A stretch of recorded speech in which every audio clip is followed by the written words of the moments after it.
11, 10, 9. Ignition sequence start.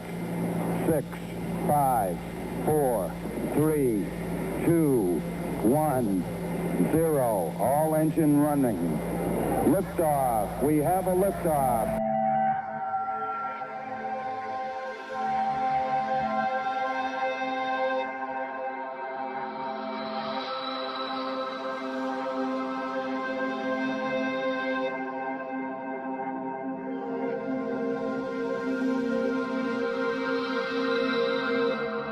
You're listening to GUFON Radio with Rich Giordano.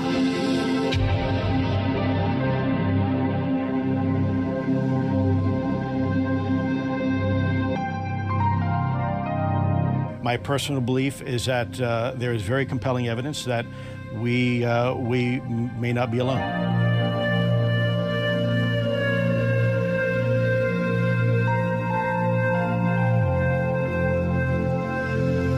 There has been and is an existing presence, an ET presence. It's not going to make a difference.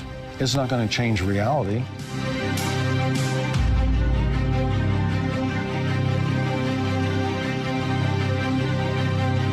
I believe, as do the other folks that were on the flight, that when we visually saw it, that it was something not from this world.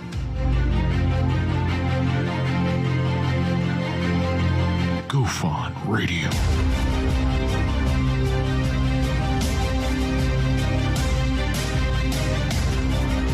You were either in or you were either out, brother. But the cream will rise to the top. Oh, yeah. GUFON Radio with Rich Giordano.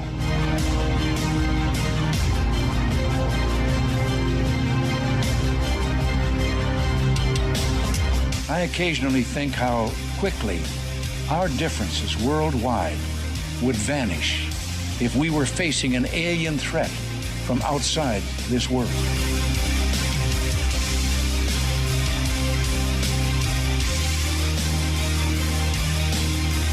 GUFON Radio. Remain seated, please. Permanecer sentados, por favor. You're listening to GUFON Radio with Rich Giordano.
Alright. Welcome to GUFON, everybody. This is Rich Giordano. I'm your host tonight on this January 18th, 2021. It is Monday, the greatest day of the week. Every day's the greatest because every day's a Monday, every day's a Friday.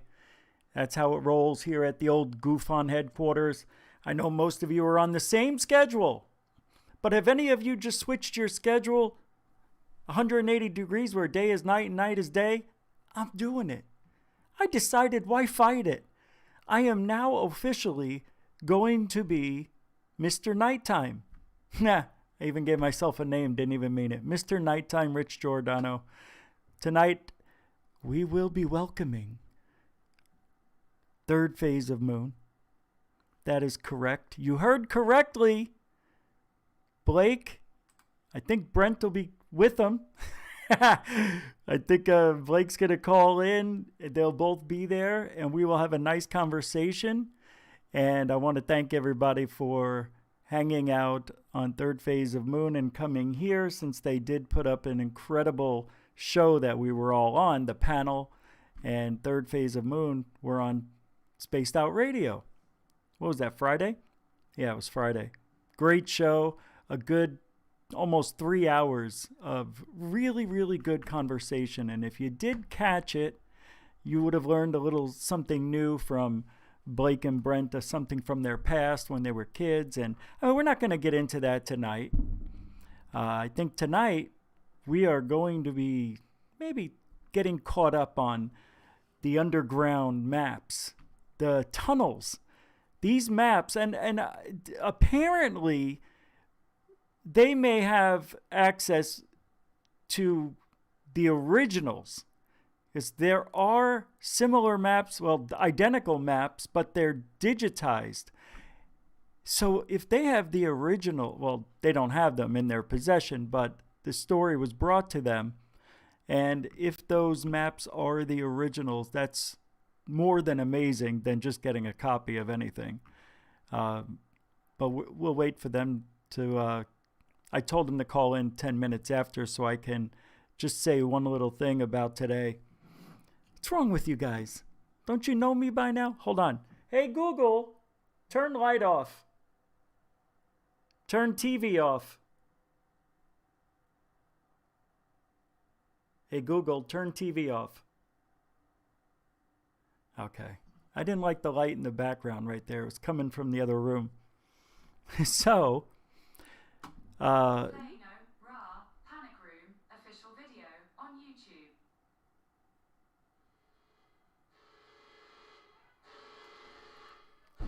Hey YouTube, stop! What is going on?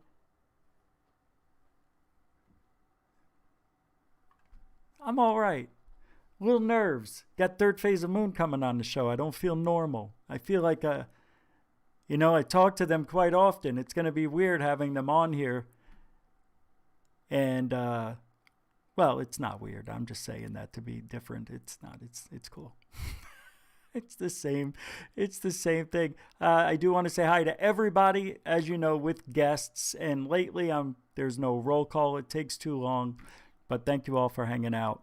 But what's wrong with everybody? I put up this video about the masks, and everybody just lost their brains.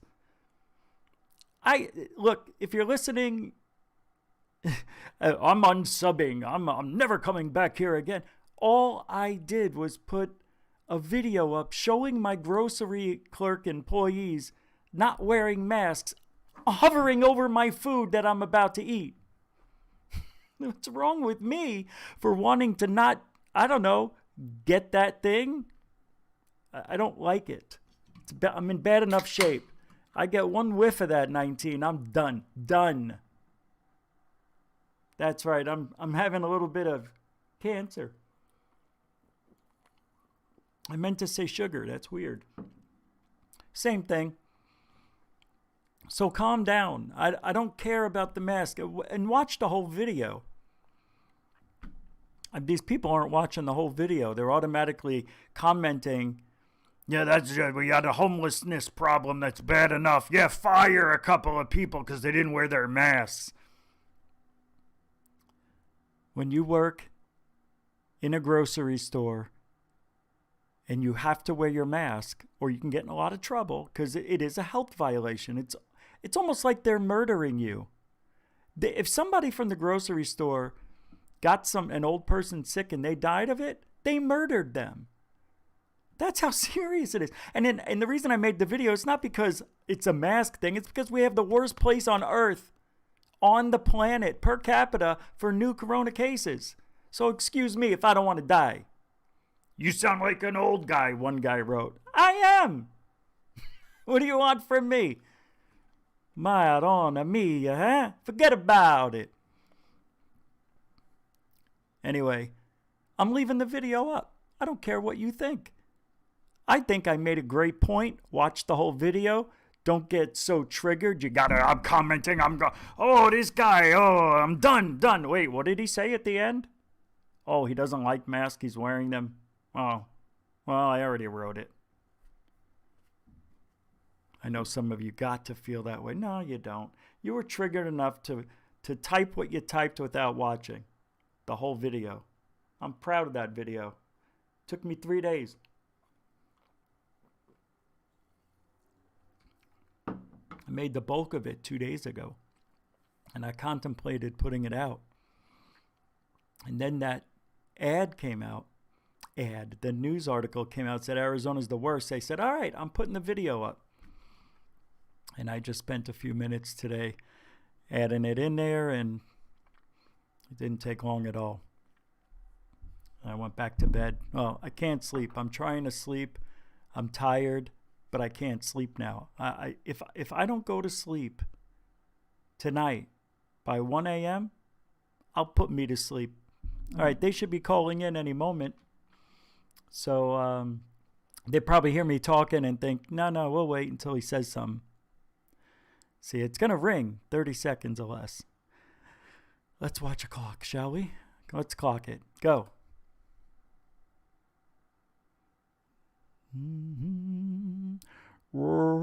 Third phase, third phase of moon. Oh, by the way, that piece of crap, the Out There channel. Hey, jerk off. Don't play my videos for 30 minutes. Oh, hey, look what's happening here. All right, we did it within 30 seconds. I'm going to pick that up. Let me get it on me. Guys, can you hear me? Hey, Mr. Nighttime GUFON. Yeah, man, I'm Mr. Nighttime. That's right. Thank you for calling in. How you doing? Yeah, I'm doing. Today was a weird day, but it's getting better, man. Thanks for asking. And yourself? Doing good. I just got off the phone with Jaime Musan just a second ago. I know. I heard. And he was just saying that how he wants us to work really closely together with him and what we're doing over here and all that stuff. So it's pretty exciting. It's good to hear from Jaime.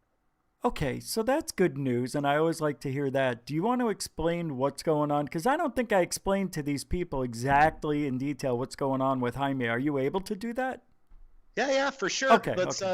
Jaime, he was making some big mistakes about over the past few years. He's been using a lot of Third Phase of Moon material without giving the proper credits.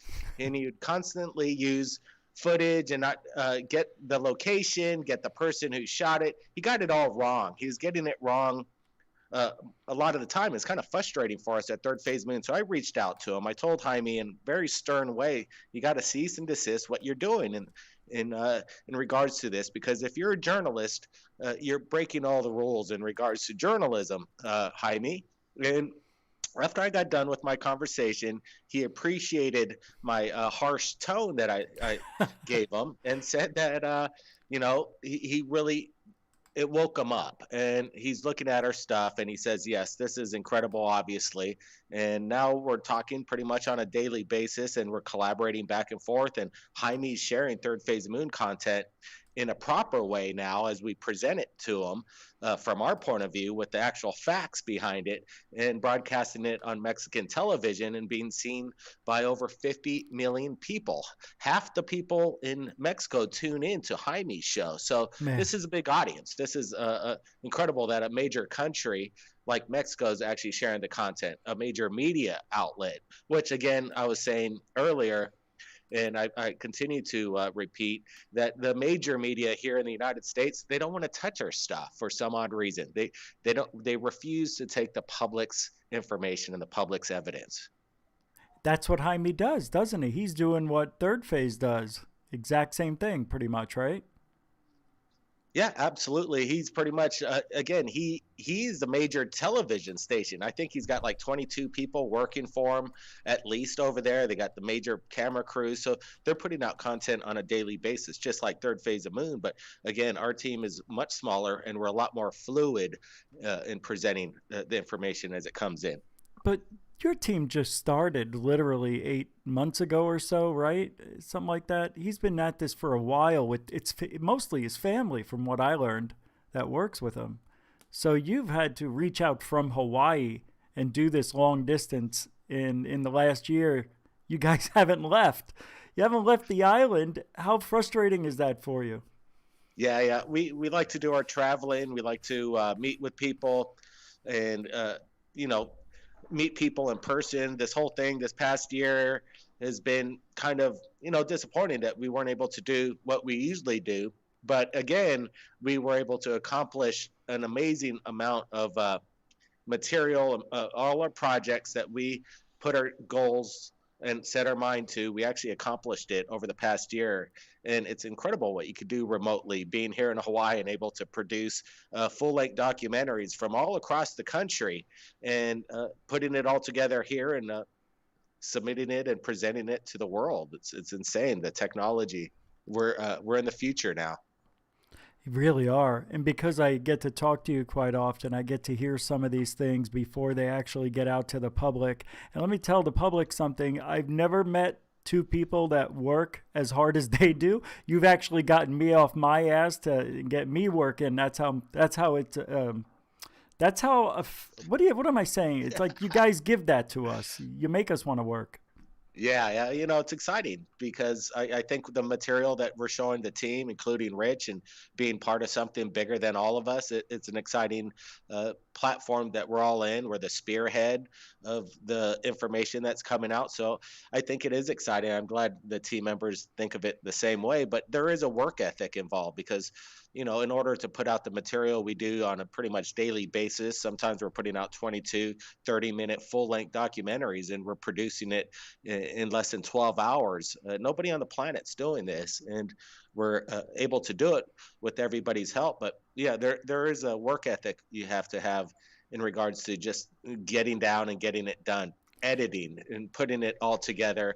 And Rich has stepped it up, obviously, as being part of the team. We're helping all the team members behind the scenes exactly how this YouTube thing works, how editing works. I know Rich has had some editing experience. You've worked in the past, but isn't it kind of feel like a different level that we're working now? Oh, it's really, like you said, it's like we're working in the future. This streamless editing from, what do we use? Adobe Premiere. It's beautiful. There's so many other options and third-party things you could use. I'm learning. I mean, this is really the future. The internet is. We knew it was going to be, but YouTube has really taken some weird turns lately, but not to talk on that. But you guys have been on YouTube since 2008, 7? It's something like that. Right. And with that being said, you've seen... Wait, have you been using Adobe Premiere the whole time? I'm curious now. I don't even know. Yeah, I think, we were first trained in the editing digital platform, I think in 1993, 93. Oh, wow. When did Waterworld come out? Well, we're working on the same exact system that they're editing Waterworld on, and it's called the Avid system. And we were certified via the University of Nations, and we trained on this editing software called the Avid. But back in the day, it cost like $50,000 to $60,000 to have that operation system working. But then Adobe Premiere came up on kind of the shelf, and the program was pretty limited back in the day. I think we paid like $1,500 for it in 97 or 98. And it's like, wow, we have our own editing system that we don't have to go to a university to edit anymore. We're able to do it from the house. But then these Adobe Premieres back in the day were pretty clunky. It was pretty much impossible to edit a full movie on it because it would just, fall apart once you got so much material and, hard drive space on the timeline. It just bogged down like nobody's business. I'd have to edit 3 maneuvers, then it'd crash, restart the computer, edit another 3 maneuvers, then it'd crash and restart, and keep doing that for days to edit our first movie we put out digitally, The Night Marchers, in 2000. It was a nightmare. Holy mackerel. I didn't even know that. I'm glad we got into that for a second. That's amazing. $50,000 for that. Abbott? What is that? ABBIT or something? The AVID. Oh, AVID. Okay. I couldn't. It's hard to tell. That's amazing. I've never known that. Yeah, so that's cool. And then now I'm using what you're using, and I don't even know what the rest of this program has. I barely touched the surface. But you guys have really helped me out, and I know you're going to help anybody else who wants to learn how to do this too. That's on the panel, the team panel. Oh man. So that's what I want. I want the team to participate in editing, bring us the stories. We'll put it up and create like a network that you would see on cable television, like Fox and CNN, where they have the lineup and everybody's up. We got Mr. Nighttime GUFON at this slot, and then we got Dark Hour Paranormal on this slot, and then Doc Skinner on this slot, Dr. J, and the list goes on. And that'd be amazing if we could do this on a daily basis with a kind of a slot of these news anchors. But as I say, we're just team members, right, Rich? Everybody's calling us like the so-called experts or the self-proclaimed experts. Have we ever said any of our team were experts? Not even close. I mean, I think sometimes we say we're not experts, you know, just to remind people, because we know there's backlash on that from the beginning. Look at these experts. They know it all. Is there any expert in the UFO world? There isn't. You can't. Unless they, are they a mechanic? Did they build the flying saucer? Are they, diagnostics technicians on flying saucers? That's funny. That's a good segue. Because in that isn't that on one of the maps? You just dropped that story about these underground tunnels that were used maybe for alien whatever. And wasn't it the diagnostic laboratory or something like that? One of them. Yeah, the United States Alien Research Diagnostic Facility. Now, if anybody worked at the 29 Palms base in regards to this map, and if it is indeed an alien research diagnostics facility, now those people might be UFO experts. Yeah, because they would have they would have got their hands on it. Of course, that's the only way you can be, is if you have the actual thing to measure it and understand it. I mean, we're all speculating pretty much. I think obviously we have years of experience looking at UFOs or looking at anomalies in the skies, and we could, make out what things are quick and, dismiss them and, not really show it on Third Phase Moon if it's easily debunkable. And I guess we have some experience, but not necessarily we're so-called or self-proclaimed experts, as a lot of our critics would have to say. I'm a balloon expert, so I'll go say that, because you can actually touch balloons and, analyze them. But other than UFOs, nobody is. And I'm surprised people say that, but I think that's more tongue in cheek, because I don't know if they're jealous or they don't like us or what it is, but it's more like, I think they wish they could have the stories that you come out with. Don't you think it's kind of like that? I don't want you to sound like you're, getting on a pedestal or something, but don't you think it has something to do with you guys always breaking the stories first or close to it? It's weird. Some of the criticism we get from people in the field, their fellow YouTubers out there, and it surprises me that they even say what they say about Third Phase of Moon and the team, being the fact that they put up so much evidence, or what they claim as evidence, and it's just, again, nobody's an expert. And of course, anybody that's putting up UFO videos, and nobody's not guilty of putting up something, then it comes out fact later on down the road that this is what it is. Hey, everybody makes mistakes. It's true. Yeah, it's what you do with what I can't talk. I can't talk to you. I can talk to you any other night, but I can't talk to you with a microphone in front of me. It's weird. But I did want to talk to you about what just was put up on your channel last night, 2 nights ago, the maps. And we got off it for a little bit. So any updates on these maps? Anything you want to mention? Anything happen? Well, it's interesting. Once we put out the material that we received a few days ago via Brenda and our Facebook of these of this paperwork, it looks and seems authentic. It seems that it's revealing what has been speculated all these years about these underground bases, as Bob Lazar and the late Phil Schneider's spoken about, and a lot of people are saying it's confirmed. And again, looking at these maps or whatever we have, to me, it seems that we're looking at the real deal, the original prints, or at least close to it from the source. There have been some files that some people have been sharing with us once we put this out a couple days ago, and people are saying, well, this has been online for a little bit. And maybe some of the portions of the maps have, but not the whole thing in entirety.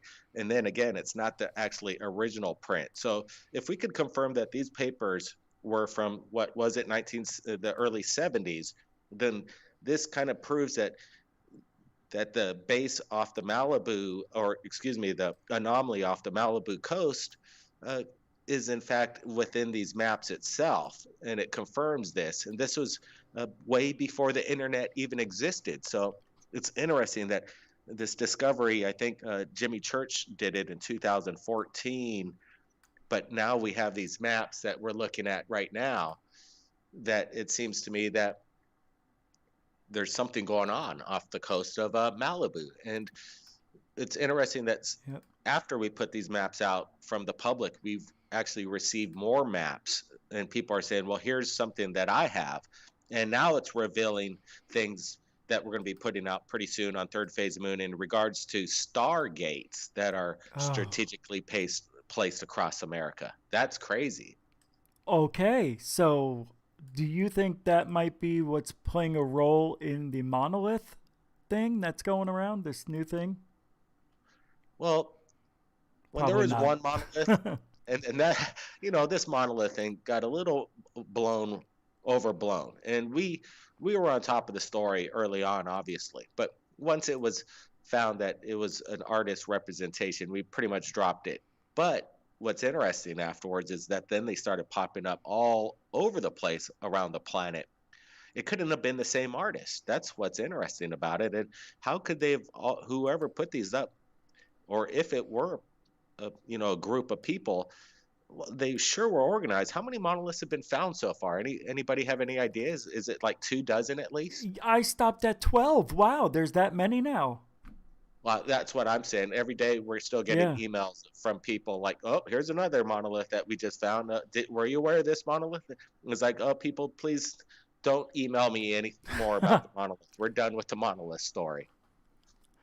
It's just amazing. Yeah, I saw the digital maps that were online that look like these originals that we might be looking at here. Yep. For the 29 Palms. Isn't that what it is? 29 Palms? I keep forgetting. Yeah. Yep. 29 Palms, just like the Robert Plant song. But yeah, it's the largest military, or the Marine military base in the United States. And why wouldn't that be a great place to have a research alien diagnostics facility? Yeah, but if you look at the map, and I spoke to you about this, with the one with all the lines and the little circles, and it tells all the different cities, those are all probable places where they have little, I guess a diagnostic center maybe, right? All these could be underground. That's crazy to me. That would seem like 1,000 miles worth of tunnels. What's interesting? I received a call right after our show we just did on Third Phase of Moon a few moments ago. And a person by the name of Alex reached out to me from Norway. He had a pretty heavy accent, and he said he wanted to interview me or something. I don't know. So we did a quick Zoom. He asked not to be, that I didn't record this, but what he told me was pretty interesting. He said he worked as in one of the branches of the military in Norway, and as a citizen of Norway, I guess you have to, as an 18-year-old, you're required to serve a year in the government or the army, right. Something like this. And he was taken to this facility where he was shown airplanes. But then the commander over there said, well, do you see what's underneath those airplanes? And he looked closer, and there were like these multiple discs. And he started saying, what are these? And he says, well, they're discs from the moon, and they're aliens that piloted. And then he says, you see that guy? That's an alien. And then he looked at an alien that was walking around.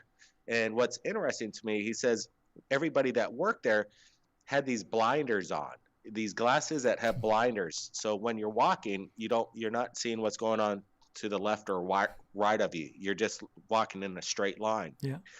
I found that very strange and interesting due to the fact that 4 years ago, a man who worked at Area 51, he's passed away, but he came forward on Third Phase of Moon and shared everything he knew about what it was like working there. And it's amazing. He actually said the exact same thing about these horse blinds that he had to wear as they're walking through to follow the line.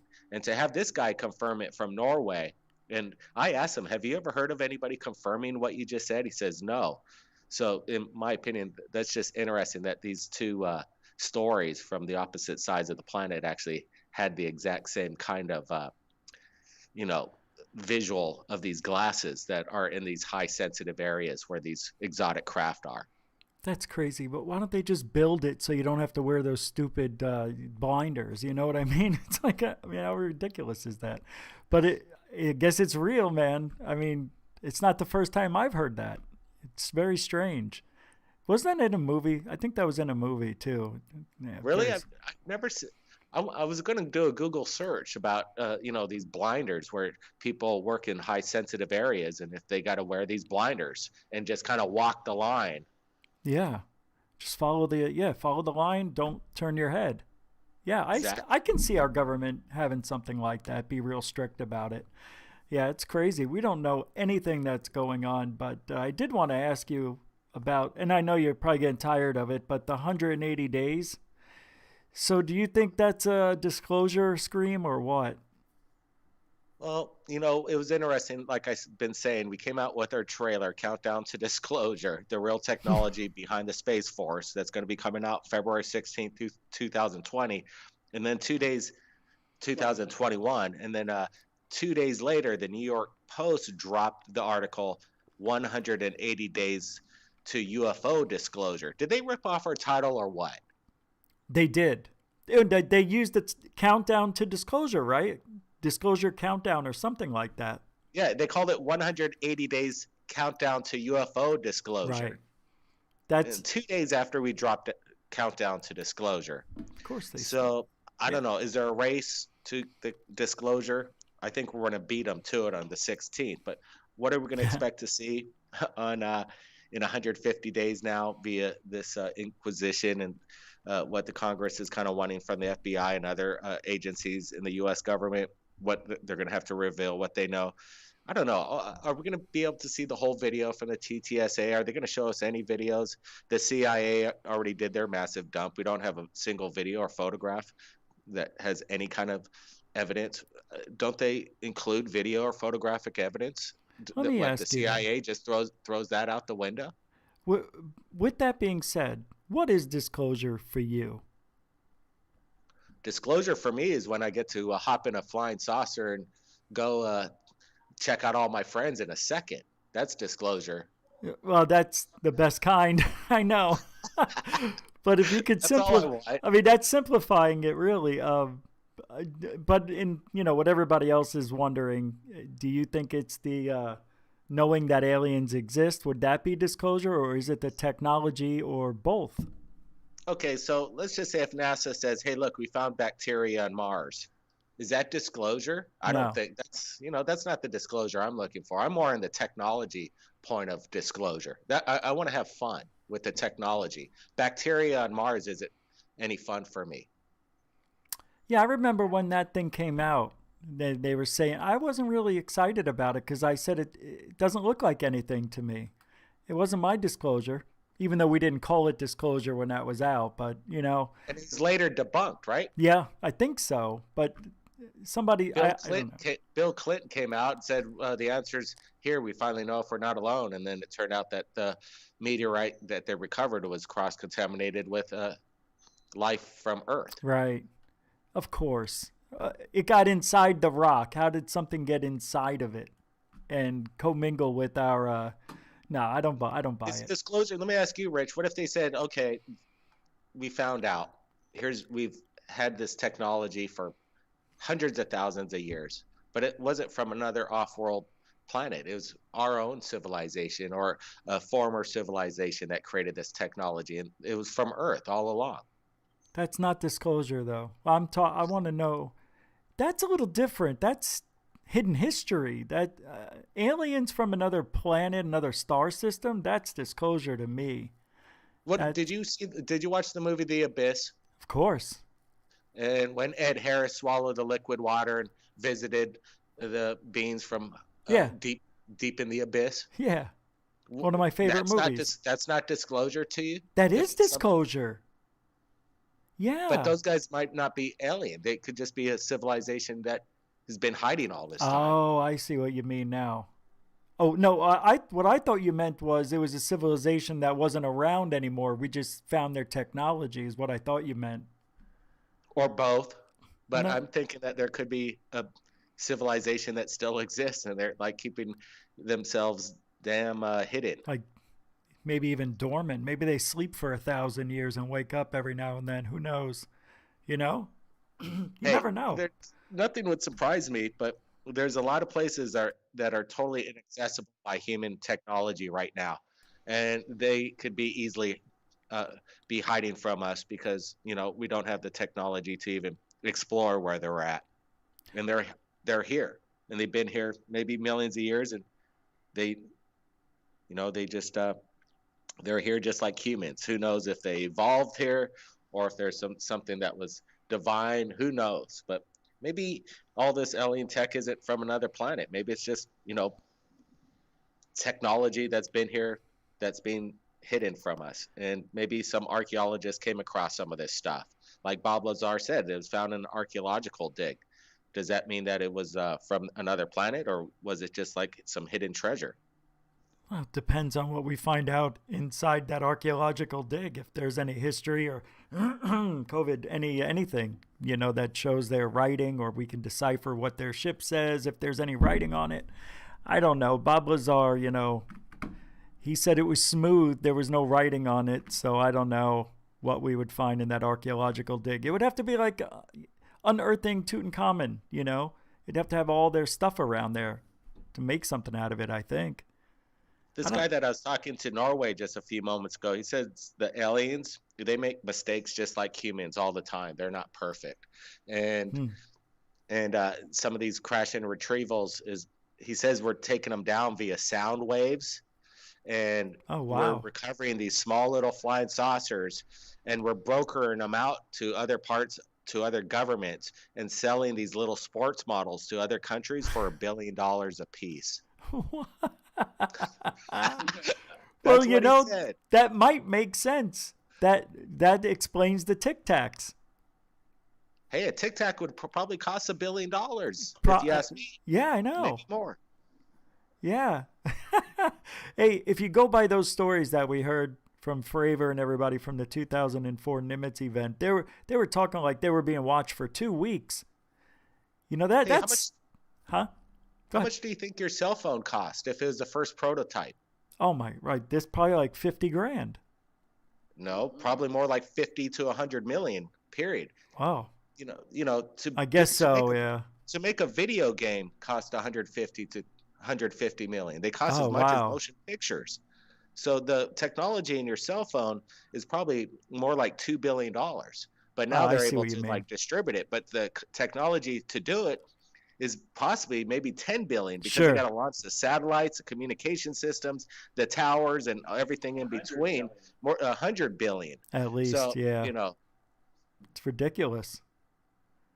So I didn't think of that. Thing that this craft that they're selling for $1 billion, just wait 10 years. Be as much as a cell phone or a car. Because when we talk, you feel like we're 20 to maybe even 30 years away from maybe living long, like maybe for 150 years or longer.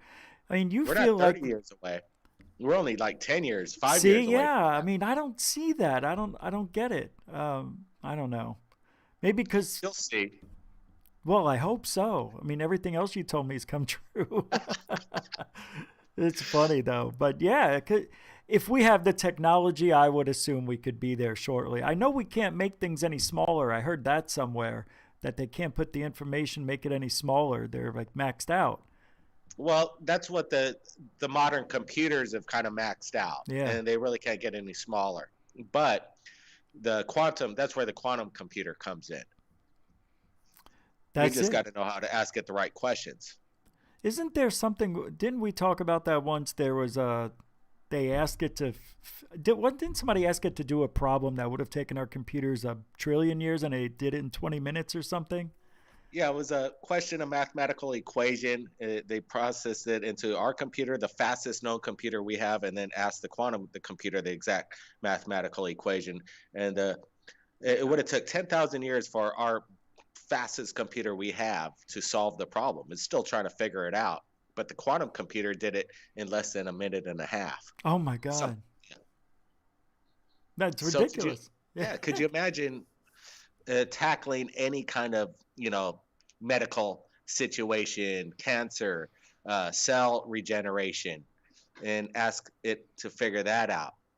They'll figure it out. We just have to know how to ask it the question. We just don't have that capability yet. And so just being careful how we speak here, isn't that how the virus was kind of, or no, not really. They came out with the vaccination for it. Yeah, absolutely. They sure did. They use a quantum, was it a quantum computer? I thought it was AI though, right? It was AI. It was AI. And it was a new technology. And the computer had the whole, the DNA code and the breakdown of this virus, and then figured out how to chop its legs off. And that's basically all it is. Those little spikes on the end of it? Yeah, that can grab on the stuff. Yeah, they're just knocking those spikes off. Okay.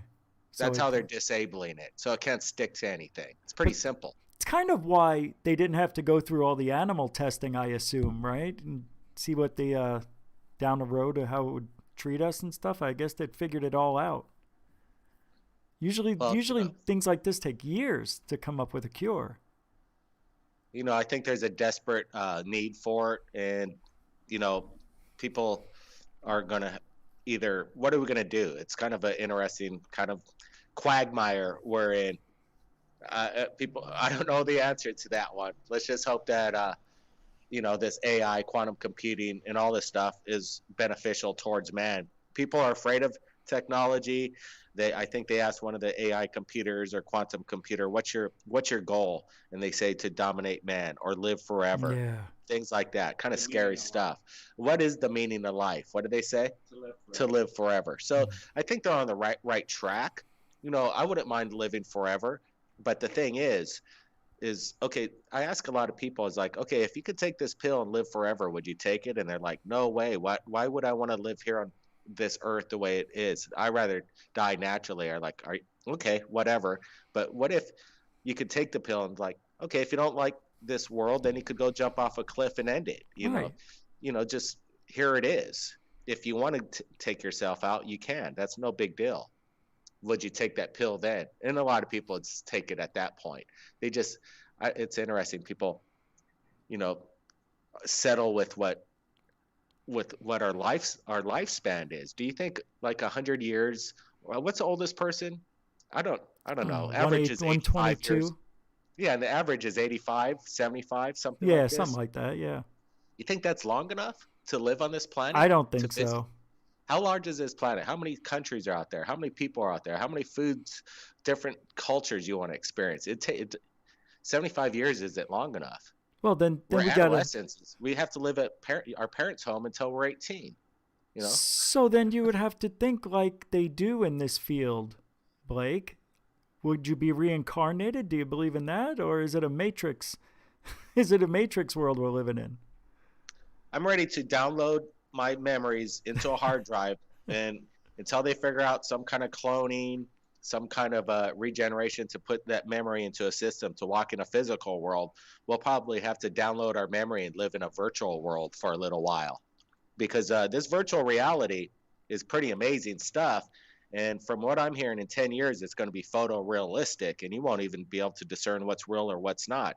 So, if there's a time and place when your body's too weak to hold your brain and your memory, you may be able to transfer it into a program and into a system where you would be able to, put that memory in and live in a virtual world.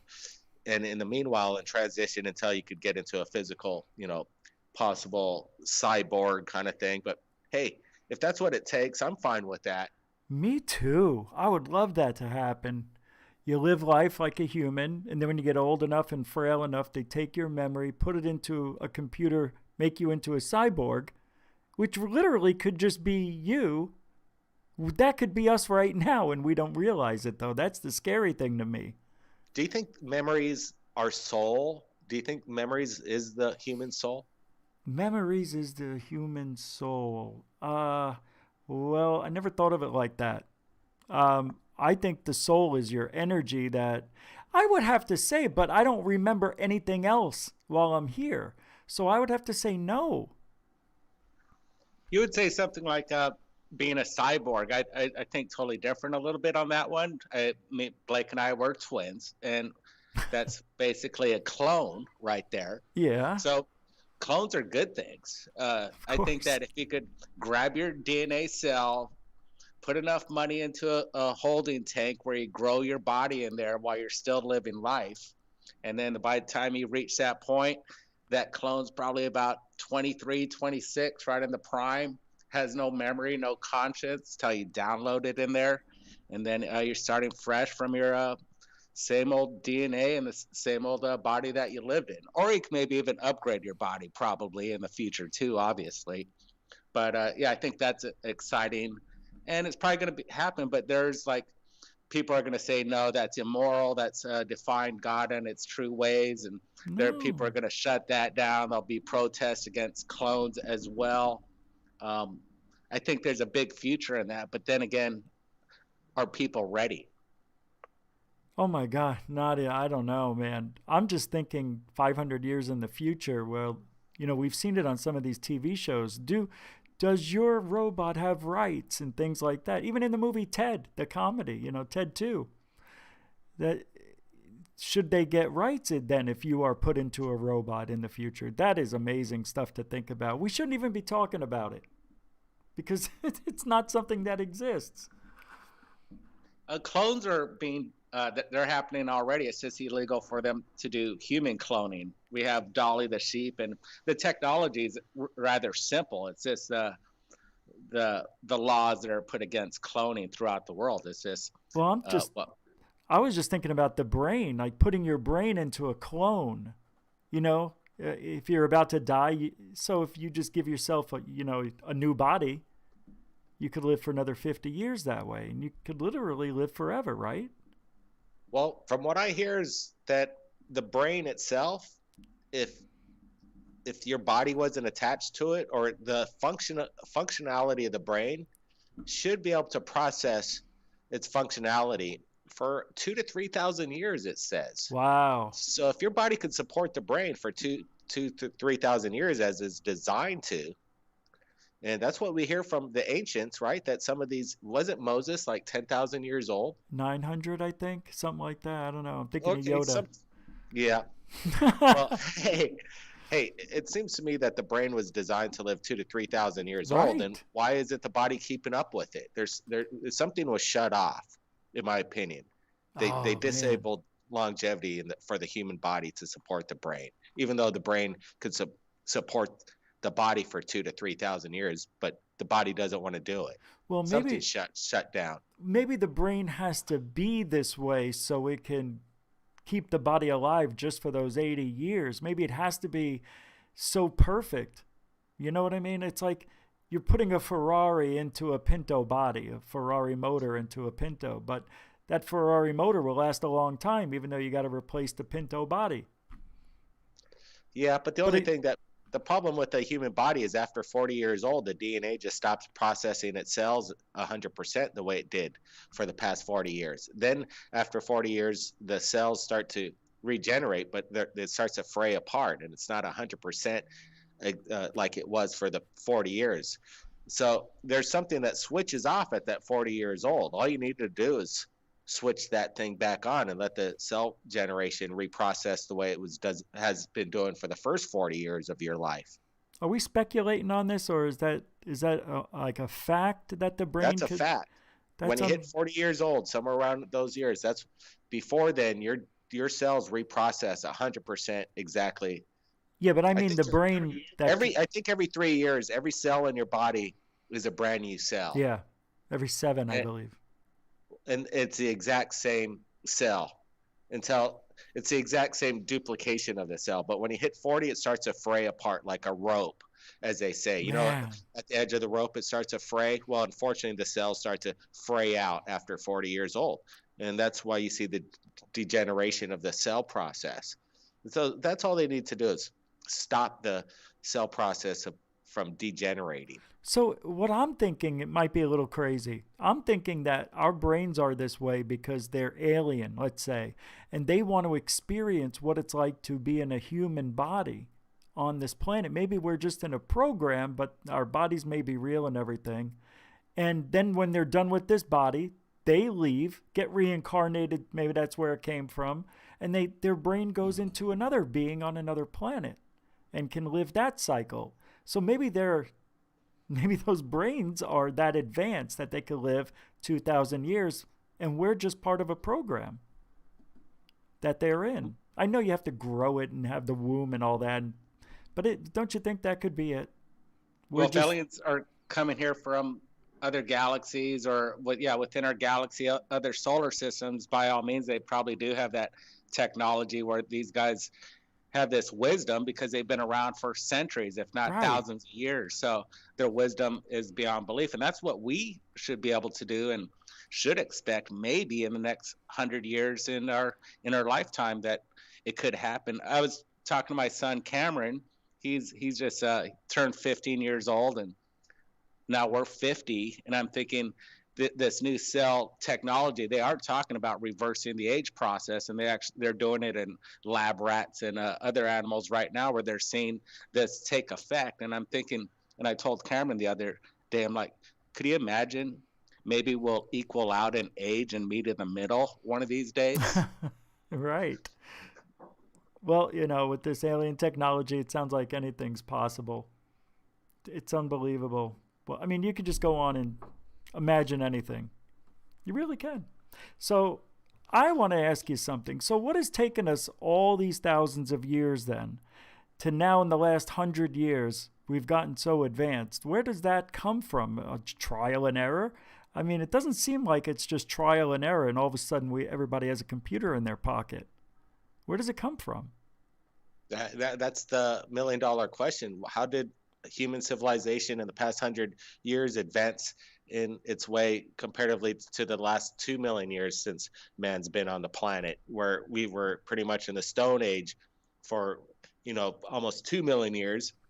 Then we get into the Rock Age, then we get into how the technology, we get into the industrial, now we're in the technology age.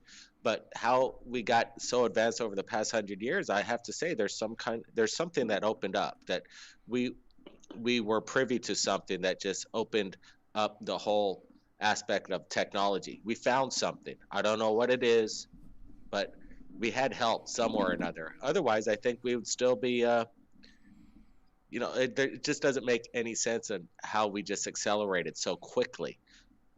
But being experiencers, and I know living in Hawaii, you have that huge ocean out there and have seen a lot of cool stuff. So where do you think they're hiding out? Where is all this? Is it kept everywhere? The moon, Antarctica, Mars, under the ocean, or is it just one place? Yeah, where's the garage for all the exotic craft that we're seeing all around? Because we get videos, we're receiving the videos from worldwide. Obviously, they're not the same craft, in my opinion. I think there must be thousands of these craft that are being spotted all over the world. They're flying around. They're not really afraid. I'm saying they're not really hiding anymore. They're revealing themselves. Some of these videos are getting clear. They're getting closer. But where are they all hiding? I got a feeling there are underwater bases that are just the perfect hiding spot for all these craft and vehicles. And then look at the tunnel systems that we've just revealed via these maps. What a great parking lot for all the exotic vehicles, the meta-propulsion craft in these underground facilities. Yeah, the meta-propulsion craft. That's the new terminology people should be using. Can you explain that just for our audience here? Well, sure. The meta-propulsion craft, we kind of came up with the concept with a buddy of ours who's a physicist. His name is Alex, and we've been going at it for the past year. He reached out to us. This guy's kind of a bigwig, sits on the head of the Smithsonian, and he wanted to participate with Third Phase Moon, know what we're up to. This guy's quite intelligent, very successful, and he's interested in what we do here at Third Phase Moon. So we send him some of the material that we come across. And he's a healthy skeptic, but he also wants to believe as well. And we're coming up with the concept about these UFOs because he was tired of people saying these craft are anti-gravity. We have anti-gravity technology. And this guy, Alex, he gets really mad when people talk about anti-gravity because he says there's no such thing as gravity itself. It's just a terminology of us kind of like what keeps us down walking on planet Earth. So this word called gravity was made up, but there's no such thing as gravity itself. So you can't really have anti-gravity if there's not a thing as gravity itself, because we're all like moving in one direction through space and time. And the only thing that's keeping us connected to the planet is the curvature of the Earth as it wraps around the sun. And we're taking a curve. So it's like holding us against it. But again, that's not gravity. So I'm like telling Alex, so what do you call it then? Tell me. If it's not anti-gravity, then tell me what it is, Alex, you smart ass. And he came up with it. He says, I got it. It's called meta propulsion vehicle or craft. And I'm like, wow. So he came up and he says, well, meta means basically the highest form of data. So that's what that means. Meta is the highest form of data. Propulsion is obviously propulsion, and craft. So he doesn't know how it works. He's not claiming he knows what makes these UFOs fly. So whatever the meta is something unknown to us, but it's of the highest form, and it has nothing to do with gravity. It's just a propulsion craft. And whatever the meta is, it's the meta. Whatever the technology is, we don't know yet. But it's not anti-gravity. So the meta propulsion craft, we all agree that if these craft are out there, like the Tic Tac, the gimbal, the Go Fast, whatever, what we're filming or what people are filming all over the planet, we're showing on Third Phase of Moon, there's a technology behind it. It's the meta propulsion technology, and it has nothing to do with anti-gravity. And it has nothing to do with a UFO, which could be pretty much anything, unidentified flying anything. It could be atmospheric phenomenon. They could be mistaken flares or just anything. It's too general. And the UAP, again, too general, doesn't really make much sense.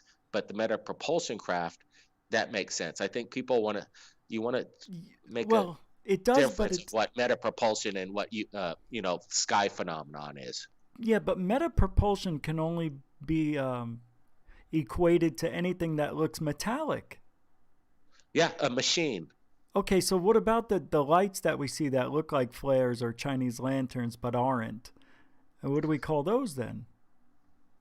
I guess you would call those UFOs, I guess. Yeah, they're flying, I guess, but I think this meta thing is kind of neat because I've had dreams about UFOs, and I've spoken to a lot of people over the years, just like you have, and a lot of people talk like Peniston did from, I know Rendlesham was just deemed a prank, but he said the same thing I said in my dreams that other people said in abductions, that when they touched the craft, they felt a vibration. When they either touched it or got next to it, they felt it. And I think they're using some sort of, I don't want to say gravity wave, but maybe some sort of electrostatic wave. Yeah, you can't say anti-gravity anymore. There's no such thing as gravity. It's hard to get that out of your head, but yeah, there's a technology. What is it? Could it be magnetics? Could yes, it be, that's what it is. Don't you think? If you really had to pick one out of anything else, what would it be? Yeah, what's making these things levitate to appear to be anti-gravity? Again, it's appearing to be. There's no such thing as gravity. But what's making these things levitate that somehow defy physics? And again, metapropulsion is a way to equate it that whatever these things are, they're not defying physics whatsoever. They're just doing it, but they don't know how it's being done. We don't know how it's being done, but it's actually, huh? I figured it out. You're going to build one? No, well, no, but I figured it out. It's two magnets. The whole thing's a magnet, maybe. And you know, when you try to put two magnets together, you know, the same polarity, they push away. And it's hard. You can't get them together. So maybe that's what they're doing. It's a spinning. And a lot of people have talked about, what is that stuff, that mercury? They say you spin mercury around in a centrifuge and it gets magnetic. Something happens to it. I don't remember where I heard that, but what if they are using mercury and something like that, spin it around and create some sort of field around it? I would say it have to be some kind of magnetic field. What did gravitics? What did there's anti-gravitics, but then that has something to do with gravity. Again, well, there's misterminology magnetics. out there possibly. Yeah, magnetics. That's gravitics, magnetics, but don't you know when you do the north and pole? Yes. North and south poles on the poles of the magnets. Right. They separate. That's what made me think of it. Yeah. But it's under a controlled environment. You could have a clear glass, the magnets stay in place and they're positioned to stay there. Because if that glass wasn't there, that thing that's keeping the magnet on top stable, it'd flip right over and connect. You know? What's keeping it from not flipping over is the trick if it's in midair. That's how to figure that out is where the meta is, in my opinion. That's it. Yeah, man. I think they should have that by now, I would think.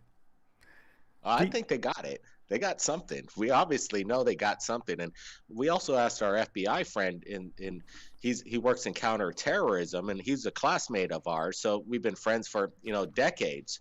And we talked about how the government and the president, and what does the president actually know about these meta propulsion craft?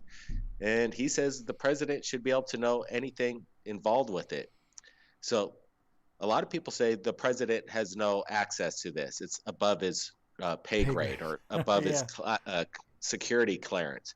But the FBI says, no, he could see anything and have access to any form of any government faction. He's not denied any of that. And if he was denied, that would be treason. So we came to the conclusion, and I think I led him down this path, is like, okay, what if I built a UFO in my house? I figured out this metapropulsion technology. I don't have to share it with Donald Trump. He wouldn't have access to my house. He'd need a search warrant, and I don't have to share it with him. So what's going on is that there's private corporations that have this technology, and they're not sharing it with the government. They're withholding it because they're a private corporation, and that's what they could do since they're private. And Lockheed Martin, Skunk Works are probably one of those guys that has this technology, and they're keeping it to themselves, and they don't have to share it with anybody. So you think Bigelow might have this stuff then? Bigelow's a private corporation. He might have one of those things, and he doesn't have to share it with anybody. Exactly. I'm showing a video from, the Mary Hall one from last week where these craft are cutting through the clouds. Absolutely. Great find by Mary Hall. Is mind-blowing to see this video and compare it with some of the other discoveries that, even NASA captures these. What are these? Just these objects that are creating some kind of vector through the clouds. I don't know how they're doing it. It's like a hypersonic craft.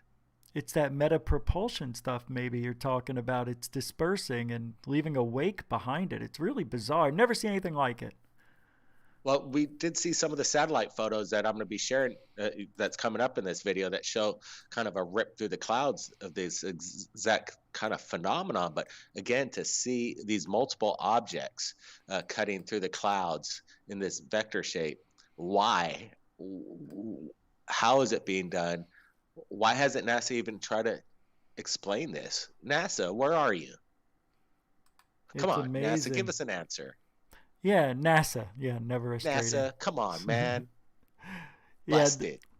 See, I just don't understand what we're seeing here. I don't know. Now, from the ground, I have seen like those reverse chemtrails. They look like it's cut through the cloud, man. I've seen it, but not like this. And that's happening live, by the way. I know. It's amazing. Mary Hall had a really sharp eye on that one, and I appreciate Mary Hall having her eye on this ISS feed and then sharing the video with us. And I think you broke it on your channel first, right, Rich? No. No. Yeah, I think you did. No, I did it on Third Phase, I think. Oh. Yeah, it was Third Phase. I don't know. I don't remember. Anyway. But here's the one that you have from a few years ago. Yeah, I think it was a couple years ago, and it's crazy on the harmonic waves. It looks like a frequency, sound waves emitting from something. Hey, do you remember that movie with Clint Eastwood? What was it called? Firefox? Firefox. Yeah, that's it. And then the Firefox would just like hit it. He was like maybe about 50 feet off the surface of the ocean. Oh, and yeah. Just hit, and it just, the waves would 100-foot tall walls. Yeah, I think that's what we're dealing with here. That kind of technology. I don't know, but it's clouds, man. Look how large that. I know. These are stretching for miles. These are like tens of miles in length, It's miles wide.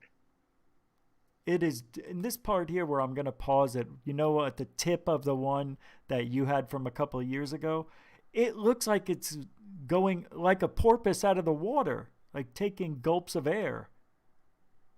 Yeah, it definitely looks like a stone skipping on water. But then again, these are clouds. When planes pass through clouds, commercial airliners, they don't do this. They don't, create waves in the clouds. They just pass through the cloud. Right. But in order to create these strange waves, again, it's just very bizarre. And how come NASA has not explained this? One single bit. It's a mystery. And they're doing it in the clouds on purpose. I think they are, just to see what the waves look like in clouds. They may have accidentally gone through the clouds and realized it one day.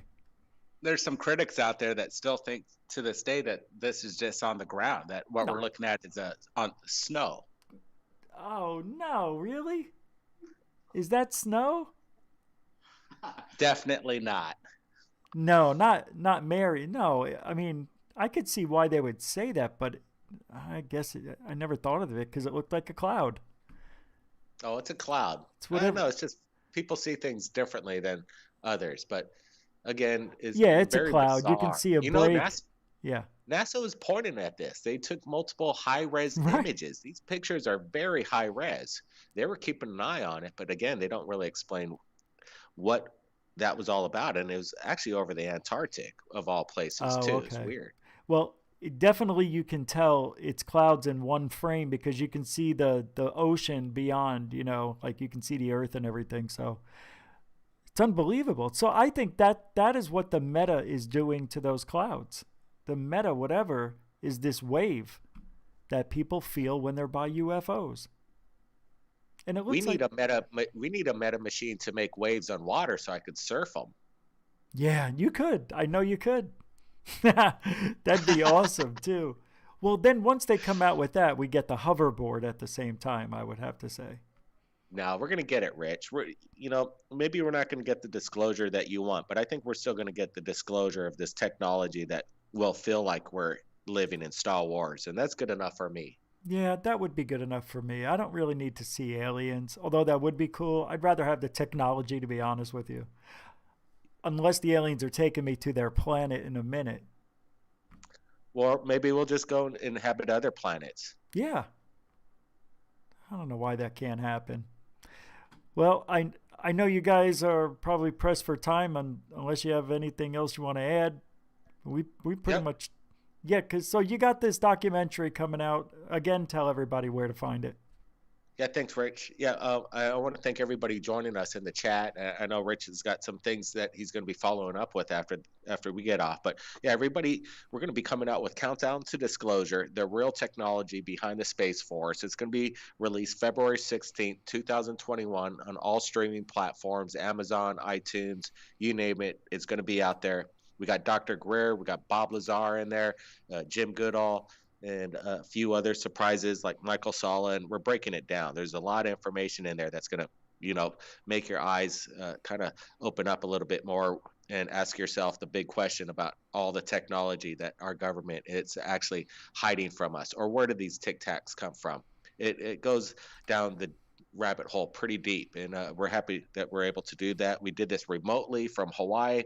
But it was amazing, and this documentary, it keeps up with any high-end documentary you'd see being put out by HBO or National Geographic. We put our time in it. It's a good-looking documentary. It's an exciting documentary. It's a thrill ride, and it's going to be exciting.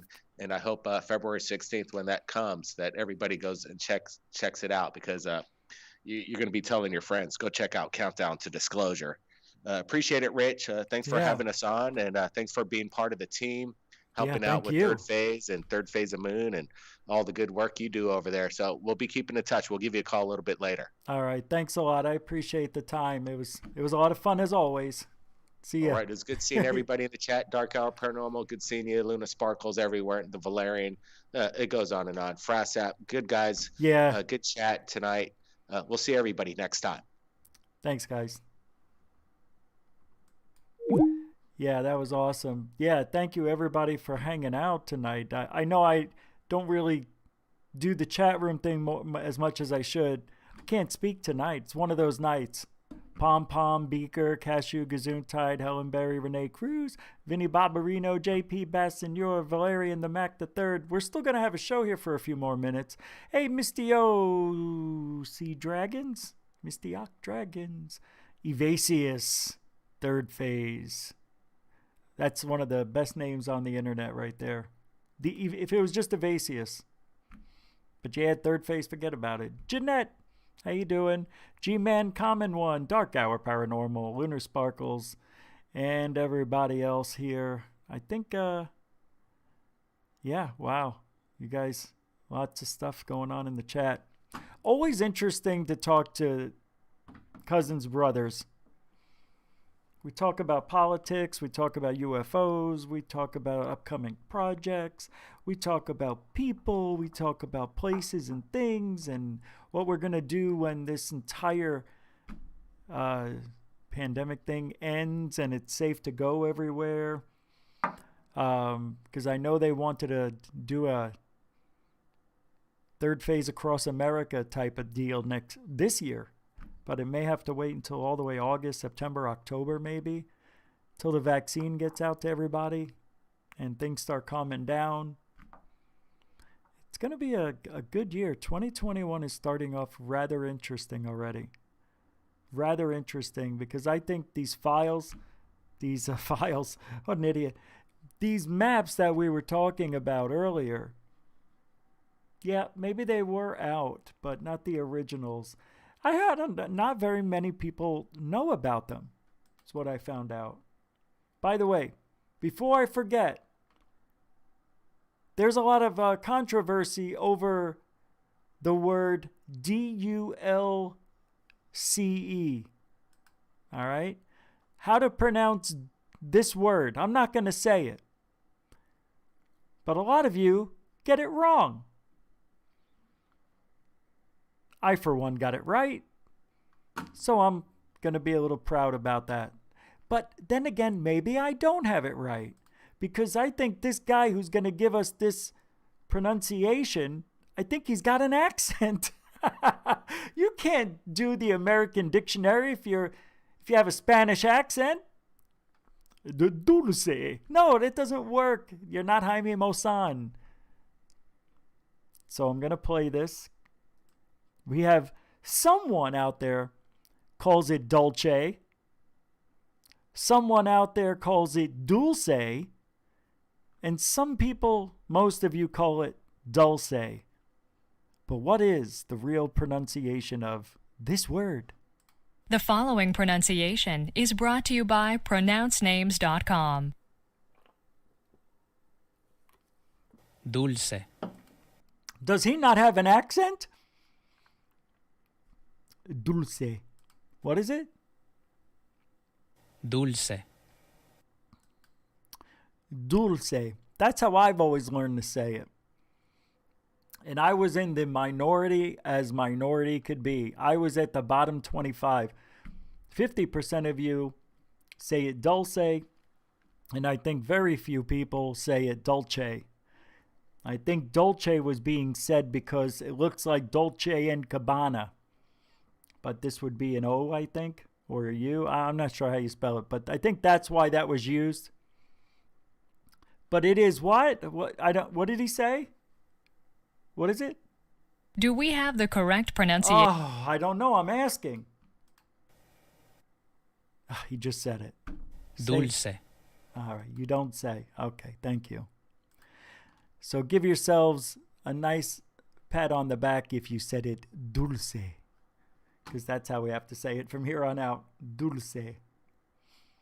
Okay? All right. That was fun. A good conversation with Third Phase of Moon. When I talk to them normally, not with the microphone here, it's pretty much the same. But it's a little different. I don't know. I don't know why I felt nervous.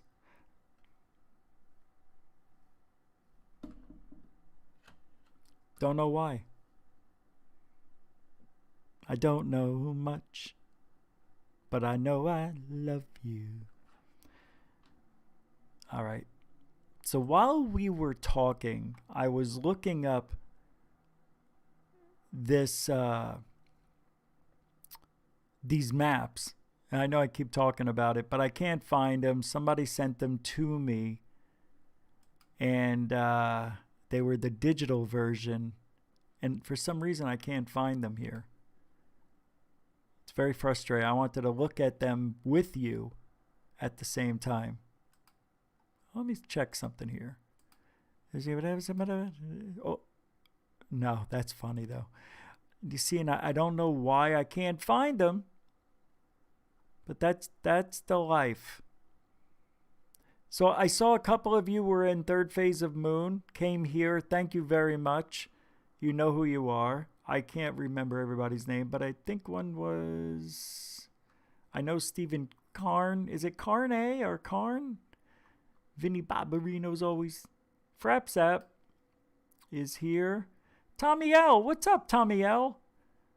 Albert Z says, I see pizzas. JP Bassigno. Occam's Razor.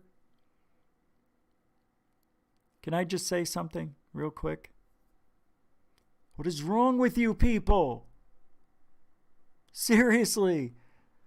I made that video today to talk about how people in our grocery stores should wear their masks.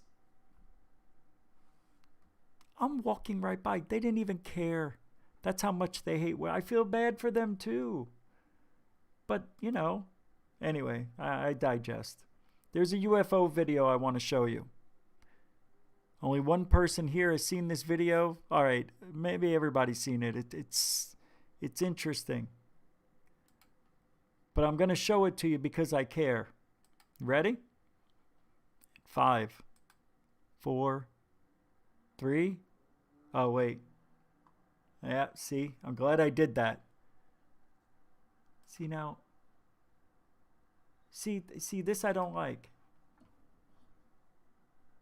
Okay. I don't see the start button. All right. Here it is. Okay. That's a bird. Hello? What is it? Respond to us. It's moving around. Yeah. Them. What the hell is that? Is it a helicopter coming towards us? No. It could be. They have helicopter tours. Could be a helicopter, but it's like just in one spot. It's rotating. It's sitting there. You can see. Yeah, it is kind of rotating, yeah. What the fuck is that? That's so weird. Oh, it's disappearing. Whoa! It's disappearing. Oh. Okay. So, I'm going to play it again. From the point it disappears. Well, close to it. You can see something happening here. But I'm going to have to show you something before I press play. It looks like there's a circle around this thing. Right here. Very, very faint. This thing they said was spinning. This guy's voice did not match up with the object disappearing. He was 2 seconds too late. It disappeared, and she said it. She had it right.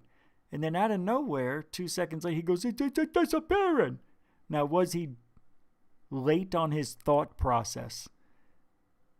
Maybe he meant to say it, but didn't. You know, you get excited. Sometimes you can't speak. And maybe he realized that, and he's like, well, wait, did you see it disappear? I don't know. I find it suspect in one other area. When it does start to disappear, it seems like there's something wrong with the area around it. Like they put in an effect to make it disappear. No, it could be. They have helicopter tours. Like it never disappeared. Could be It's a always there, helicopter, but they it's put like a just in filter one over it. spot. It's rotating. It's sitting there. You can see. Yeah, it is. It is. It kinda looks like it's rotating, rotating. Disappearing. Gone. Oh, it's disappearing. See, he's 2 seconds too late. Because it didn't. Oh, it's disappearing. That's why I'm calling this a fake. I have no choice. I like everything else, but these mountains look really stupid fake, don't they? I know, it's the camera, you're going to tell me. Yeah. It sounds like she's using a like some sort of camera, not a phone. Just by the sound of her hand on... It's so weird. Oh, it's disappearing. Whoa! It's disappearing. Well, could be a helicopter, but it's like just in one spot. It's rotating. It's sitting there. It is Yeah, rotating. it is kind of rotating, yeah. It's so weird. Where'd it go? How come that disappeared differently? Right? This one didn't disappear the same way. Oh, wait, hold on.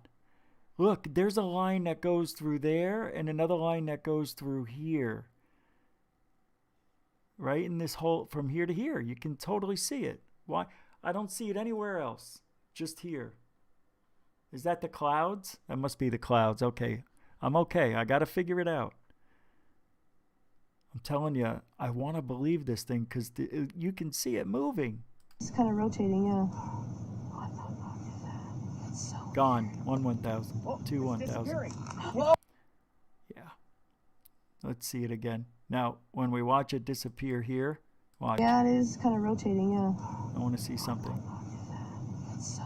Okay, when it does disappear, the camera does move to the upper left. Let's see it again in big motion now. Could be a helicopter, but it's like just in one spot. It's rotating. It's sitting there. You can see. Yeah, it is kind of rotating, yeah. It's so weird. Oh, it's disappearing. Whoa! They're all like triangle. Something just like I almost floating in the sky believe over there. it's. I bet you this. I bet you this guy's looking at another object. Maybe there's another one there. And you know how when these lights go out or these objects disappear, they disappear not all at once, all the time. They kind of go out in succession, maybe. But until further notice, it's not a good fake. It's a good fake. I don't know. It looks like that object is there, to be honest with you. I think she went out of focus. Then it looks like it disappears. Yeah, maybe that's it too. Third phase. That's interesting. Okay, let me look at it that way. Let's see. Maybe she got out of focus and it disappeared. Let's see. It's like just in one spot. Look at the mountains. Look at the mountains. Look at the mountains. Yeah, Are they it is getting kind of blurry rotating, now? yeah. Let's see what happens. It's so weird. Nah. Oh, it's disappearing. Whoa! It's disappearing. I know. She wouldn't have to do much to go out of focus. I don't think she did though, but it's a possibility. Could be a helicopter, but it's like just in one spot. Oh shit, sorry guys. It's sitting there, you can see. Yeah, it is kind of rotating, yeah. It's so weird. Yeah. Oh, I don't know. One spot. It's rotating. It's sitting there, you can see. Yeah, it is kind of rotating, yeah. It's so weird. Yeah, maybe she tried focusing and I don't know. Yeah, maybe that's what it was. And then it disappeared as she was focusing. That makes sense too, though, yeah. So maybe the timing's off because of that. Because I have to admit, I know I saw things that I'm calling anomalies. I didn't really see much. And it's probably real. It's just for some reason. We got to find out why this guy said that 2 seconds later. That would solve it for me. It's a good looking video. I don't know. I like it. And I hate it. I was going to talk about David Wilcock a little bit. Is it Cox? It's Cock. That was unplanned. Yeah. I don't know who sent this to me. Hold on, I got to turn the fan on here. I don't know who sent this to me. But it's interesting.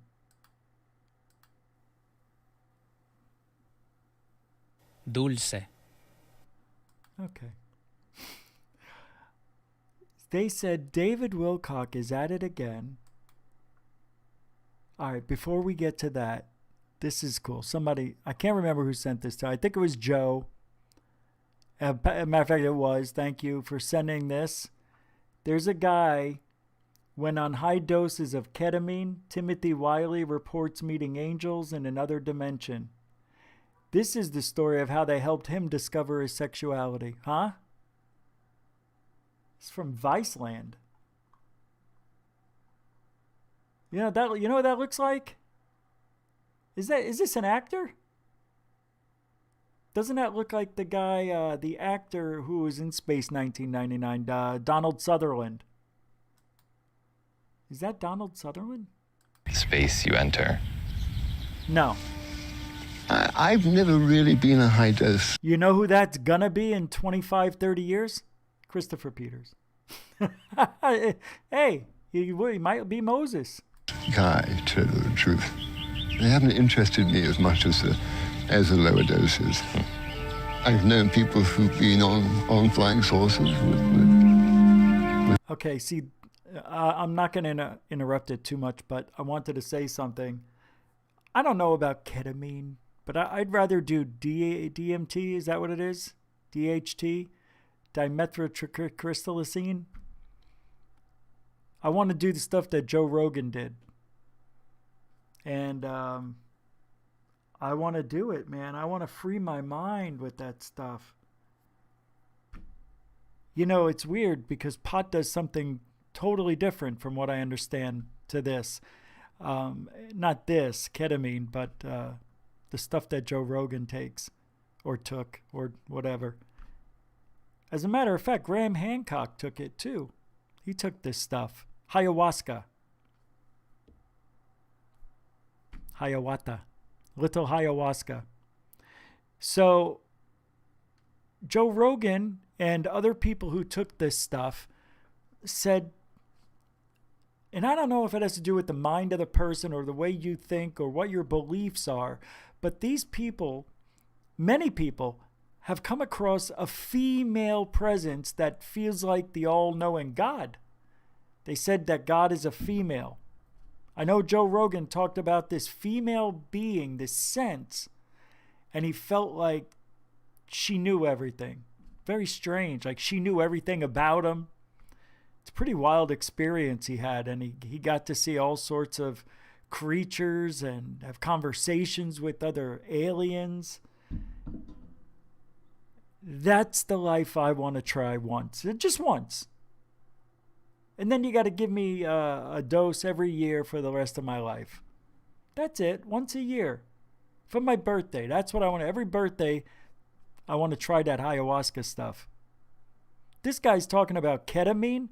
I've known people who've been on flying saucers while on ketamine. I don't even like saying the word. Isn't that stuff that kills people? They get it.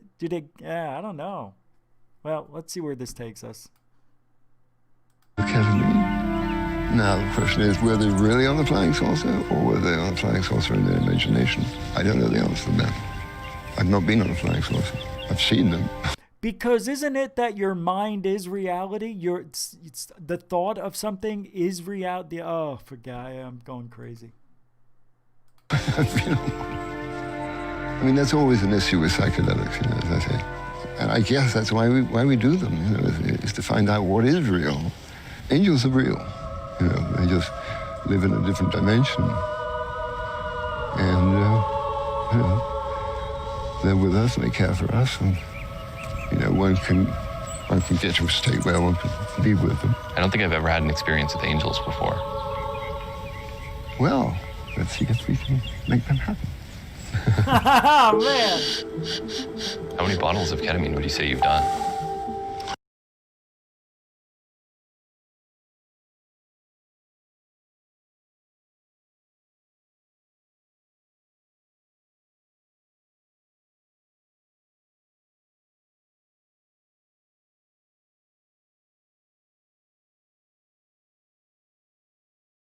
I'm going to cut this whole section out. I'm muted. There's all sorts of sniffing going on. What the hell, man? Oh, I'm such a dick. No, that's okay. You can show that.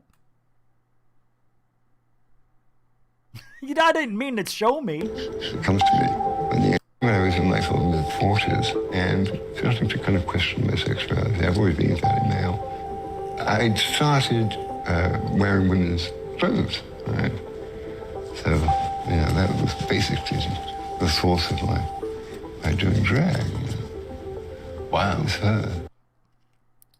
Well, good for him.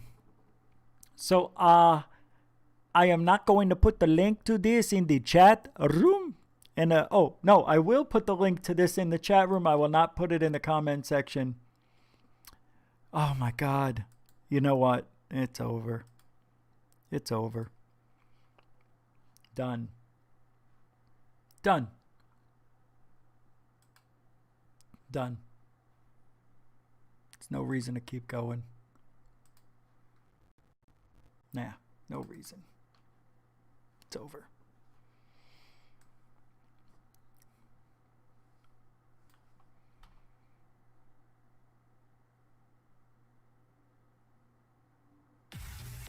Well, thank you very much, everybody, for coming to hang out tonight. I want to thank Third Phase of Moon, Blake and Brent Cousins, for joining me tonight for an hour discussion about what is Third Phase of Moon up to. I don't know. Just everything. Nice casual conversation about where we might be going in the future, what UFOs and aliens may be, what they may be, where they may be.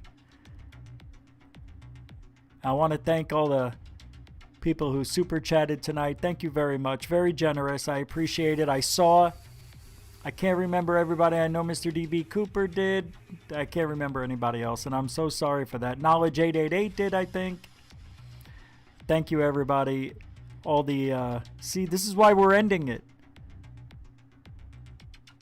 All right, we're just going to go. Moderators, super chatters, newcomers, veterans, thank you very much. If you ain't looking up, you ain't looking out. Good night, everybody. We'll be back tomorrow.